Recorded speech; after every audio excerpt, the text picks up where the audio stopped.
Hey everybody, Marcus here with the Idaho Quadcopter channel. Hey, I've got our new favorite drone here, the SKYROVER X1, a kind of an interesting take on the DJI Mini 4 Pro. I'm having a lot of fun with this drone. It really, it has a lot of great features on it. I am back in my happy place at Kleiner Park. It's just a fun place to fly drones. I was able to pull a picnic table into a little bit of a shade under a tree here, and we're going to go fly this drone. Now, I'm committed to showing you all the features that this drone has. So in this video, we're going to focus on the quick shots. I did a couple of quick shots on the previous video, but we really didn't go through them all. So this time we are. I'm going to fly it in various places of the park here. We're going to set some points of interest and try out the quick shots. I just want to show you what's on there. If you've done DJI quick shots, you know what we're in for.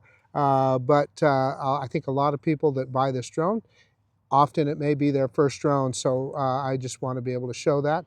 So let's quit messing around. Let's get this bird in the air.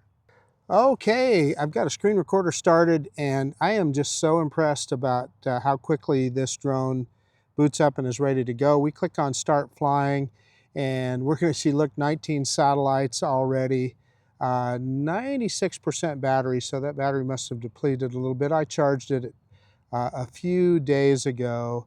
We are going to shoot in 4K 60. Let's do an automated take. Well, let's look at the safety menu first. I always like to do that. We are in bypass. Radar map is on. Max altitude 120 meters, 35-meter return to home, which is plenty for where we're at. Not asking for any calibrations. Battery info. That battery looks good, doesn't it? And then let's see. It's been a while. Let's click on advanced safety settings just for the fun of it. Signal loss, return to home, and of course that's how you do an emergency stop. What else is there? Vision positioning and obstacle sensing. Yeah, so we're leaving that on. Okay, I think they're talking about the bottom sensors there on that. Why would you turn that off? I think if you were flying inside a building or something, you may want to turn that off. So that's why that particular thing is there. So, but let's go ahead and start recording. There we got our recording started. Let's do an automated takeoff. You know me, I like those automated features. And there is the little drone in the air.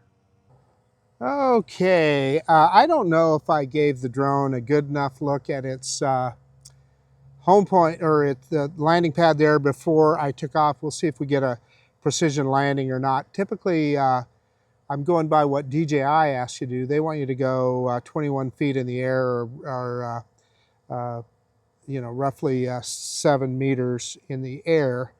But in any case, we need to do a droney, don't we? So let's drop that camera down just a little bit and reverse it up. And you can see where I'm at here. I actually had to move this picnic table into the shade, which I think it worked out quite well. It's so nice to be able to fly the drone. And one thing about it, when you're using your phone for an FPV screen, when you're in the shade, you get a nice view. It works even if it dims a little bit, you still get a good view. You know, that is, I've talked about it repeatedly, but that's one of the downsides of this drone, is having to use your phone as an FPV screen. So an obvious point of interest here to try out quick shots is the sculpture here. So let's get in good and close on this sculpture. And you know, just like DJI, the flight controls are just a pleasure on this drone. So I am going to stop recording here so we can get into that quick shot menu. And I think you all know what the first one is. Let's click on the quick shots there right below video. So that'll put us into that QuickShots menu. The first one is a droney. So we're going to draw a point of interest right at the top. Well, subject lost. It wants me to try it again, and it's giving us a little we can get rid of that animation, and we'll try it. So let's try it one more time. I made it a little bit bigger that time, and I think it worked. So we don't need to do a long one. Let's just say let's kick it up to 40 meters, and even that's probably too long. Let's hit that start button. We'll get the countdown, and it's going to do an automated droney. Now, you know, a droney is actually pretty easy to do manually with the controls, but so why would you want an automated version in QuickShots? Well, what that would allow you to do is, say you're in a position that, and that was it, and it's going to come back to its starting place. But if you were taking a group photo or something, and you didn't want to be seen with the controller in your hand, you could start a quick shot, set the controller down, and be part of that shot. That's kind of the thing that I always think of when we do that. So let's see. Let's see if we can move the drone around here to the other side. And this time, I think the next one in line is a rocket. So we're going to click on that little droney icon right above the start button on the right-hand side, maybe. And we're going to go down to the next one, which is rocket. And what rocket will do, it will go straight up, and it'll keep the point of interest in the center. And you don't need to go too high. Let's click this one up to 40 meters, and we'll click start. And it should go right up over the sculpture there and keep the top of that sculpture. Yep, it's dropping the camera. So yeah, I can see the point of interest is a little bit off, and that's kind of one of the things when you're trying to draw a point of interest in space. It was actually behind where I intended it to be. But you get the point, and I think that looked pretty good even so. We got a good shot at the sculpture there. So again, it will return to its starting point, which I like that. I think that's a good thing that that DJI does, and I know some people may not want that.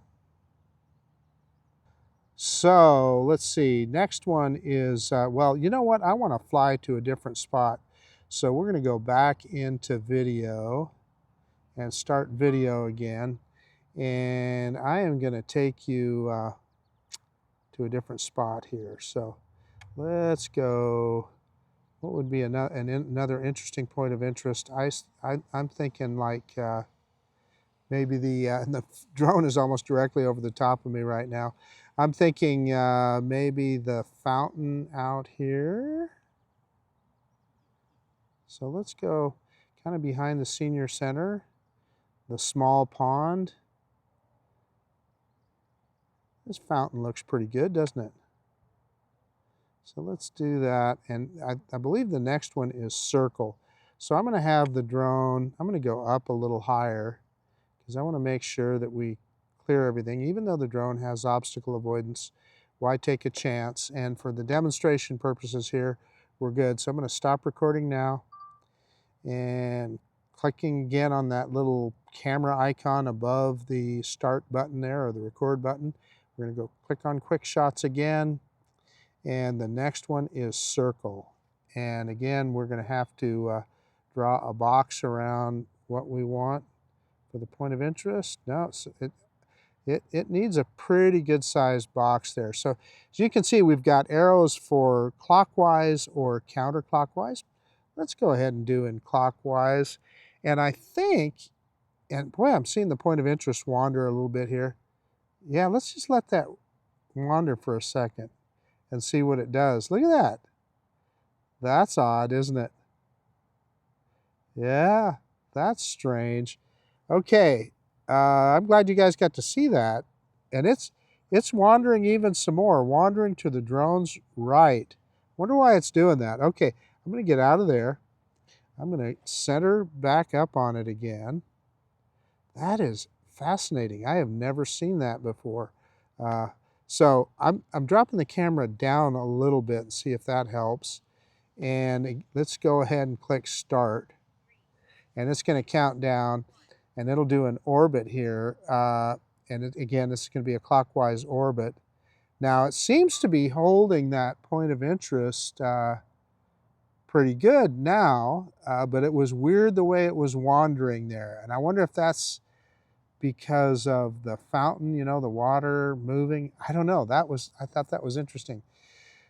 And I think it will just do one orbit. I like for instance, on a Potensic drone or some of the others, you can tell it how many orbits you want it to make, you know, 1, 2, 3, or 4, whatever. So I wish this would do that too. And, you know, again, that point of interest, it appears to be moving just slightly, but not too bad. It's still keeping that fountain in center of frame. But yeah, just one orbit and we're done. So, okie dokie. Let's find another point of interest here. So we're going to go again back into video, start video again. And let's pick up this camera. Well, let's see, what else can we find here that would be an interesting point of interest? What about, for a helix, what about the roundabout here? That might look pretty good, huh? What do you think? Let's get down a little lower. Because the cool thing about a helix is it increases, let's get closer. A helix increases its radius and increases in altitude as it goes. So, okay, we're going to stop recording. Back into QuickShots.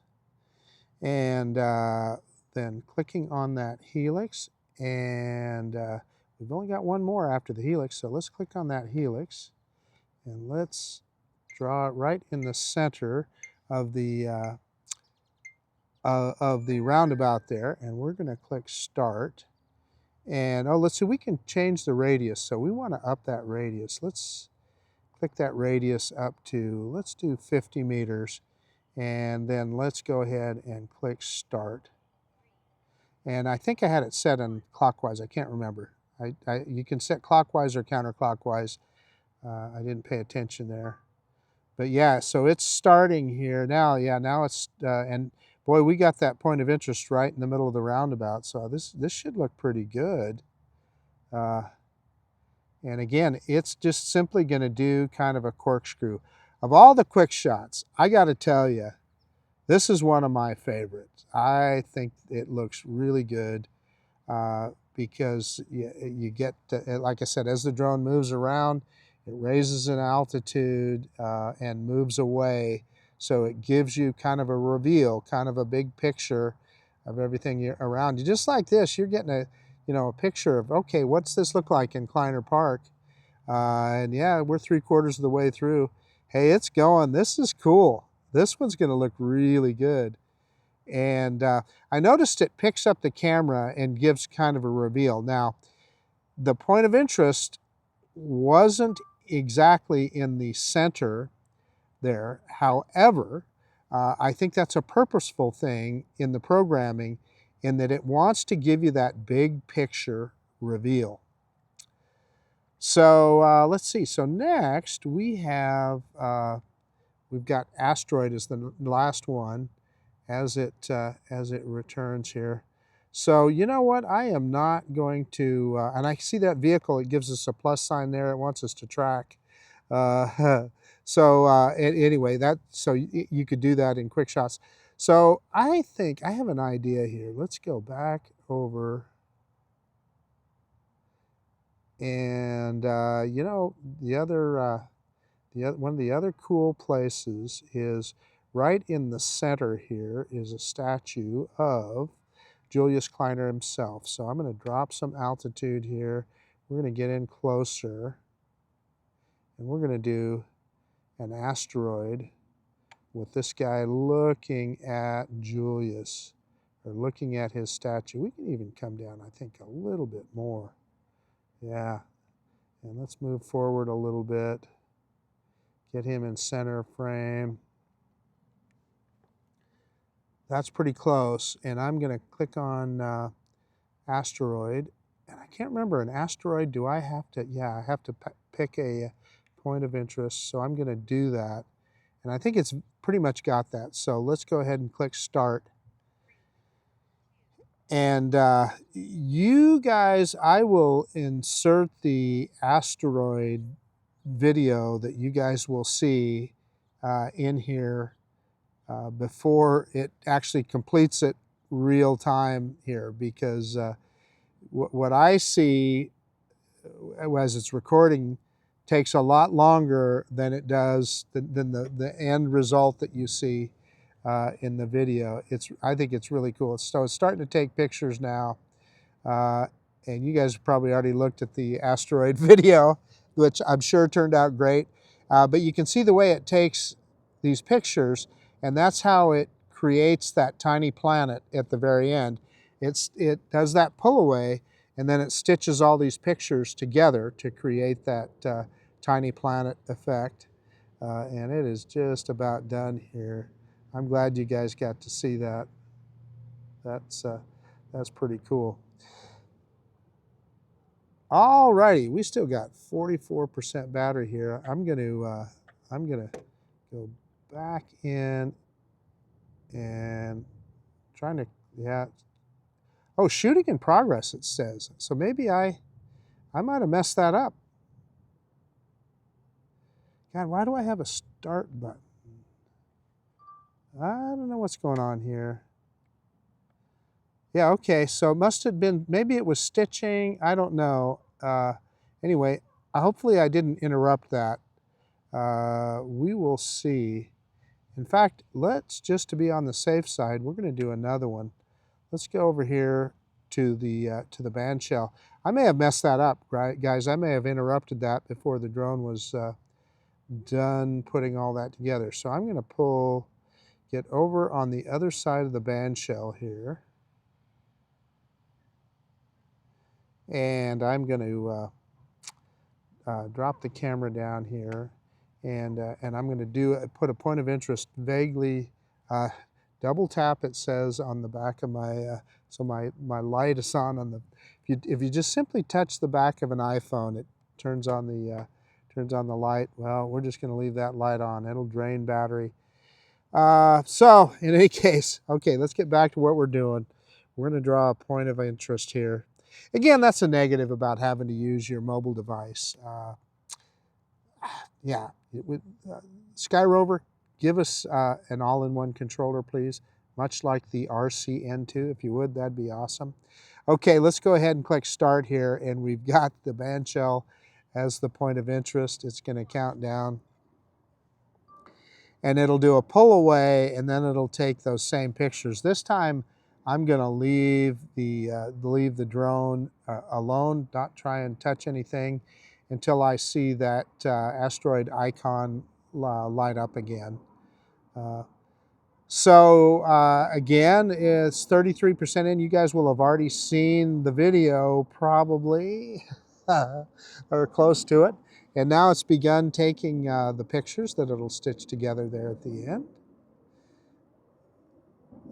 So this should look pretty good, and again, we'll get that tiny planet effect. So you guys may have got a bonus here. You got to see two different asteroids with the tiny planet effect. That's a cool one. That one's a lot of fun, and of course, when it first came out, everybody was doing a ton of them, and so it got kind of old. But now it definitely is fun to revisit. That's what I'll say. Okay, so it says returning, and I'm not going to interrupt anything. I am going to let it get back, because if it's stitching all that together, I don't want to interrupt anything. I don't think I did last time, but it's possible. So it's returning to its starting point, and now that icon has lit up again, so we're going to go back into video. And we are going to start video. And I'm just going to do, we got 30% battery here. Let's drop this thing down. And I am going to do one of my favorite manual moves, and I've never done it here. Whoops, I went too far. I want to get right over the top of the band shell and lower down here. Gimbal axis tilt reached the end of its movement. Okay, so one of the fun things that I like to do, anybody that watches my videos has seen me do it, I like to do a kind of a rocket straight up and spin and then move the camera up for a reveal. So we're going to do that on the band shell here. So we're moving up, and I'm trying to slow the amount that it moves up, because what I want to do is when it comes back around facing the park, I want to start lifting the camera up. And boy, again right there, I kind of sped up the spin too much. But let's start lifting the camera, and there I kind of slowed it down as I began lifting the camera. You need a lot of fingers to do this. So as we're moving up and we're turning, picking that camera up to get a reveal, and there's our reveal, and just in time for a return to home. So let's let it come back to us. And let's see if we get a precision landing. I don't think I gave it the perfect look at the landing zone there, at the landing pad to do that, but we will see. I'm firing up my action camera again here so that we get that, capture that landing on the action camera. And as it comes back, you know, I've mentioned this before, but what you don't get is the augmented reality that you get on the Mini 4 Pro or on DJI products. It's just not there. But it will, it does use the kind of the advanced return to home. It starts dropping in altitude before it actually gets to its home point. Depends on its obstacle avoidance. And it should lower the camera here. Yeah, there it does. So it dropped the camera straight down. Let's see if, as it gets lower here, it moves over to the pad. I don't think I gave it a good enough look, and yeah, it's not gonna move. I am going to pause, and I'm gonna move that camera back down, and because I don't want to land in the grass, I'm gonna move it right over here. See if I can get it over the pad. Whoop, too far. Gosh, I was trying to fine adjustment, and of course I moved it too far. Okay, straight down on that left stick, and it should pick up the camera as it goes down once it's in landing mode. And there we are. You can let go of the sticks once it's in landing mode, and there we ended up right on the pad. Yes, I'm talking to you in the shade. I know the lighting isn't perfect. However, the direct sunlight is hot, so yeah, I'm in the shade on a picnic table. But anyway, the SKYROVER X1, just wanted to show you how those QuickShots worked. I think that's a great feature. I love those automated features that allows you to do things, you know, when you want to capture a point of interest, whether it's a person or a thing, it's a good automated way to do it, and the drone flies it perfectly. Often better than you can do manually on the sticks. I know there's guys that probably are great on the sticks. I'm not one of them. I do all right, but I'm not great. You saw by that last demonstration when I was trying to do the rocket turn and reveal, I got a little off there a couple of times, and I think that's a lot of us. And that's where the QuickShots come in handy, because they allow you to get those shots just perfectly. And you know, this drone, again, it's got a ton of DJI DNA in it. It's, you know, I don't know, I'm sure the folks at SKYROVER would probably deny it, but it's undeniable because it's just so similar, right? But in any case, I hope you enjoyed that. That was a lot of fun. And the next thing that I want to show you with this drone is how it can do a hyperlapse. But anyway, that's a whole nother subject. I guess that's about it. This is Marcus with the Idaho Quadcopter channel out. And if you like this kind of content, please consider subscribing to my channel. most of all, I really do appreciate that you took the time to watch this video. And of course, we'll see you on the next one. This is a cool little drone, the SKYROVER X1. See you guys later.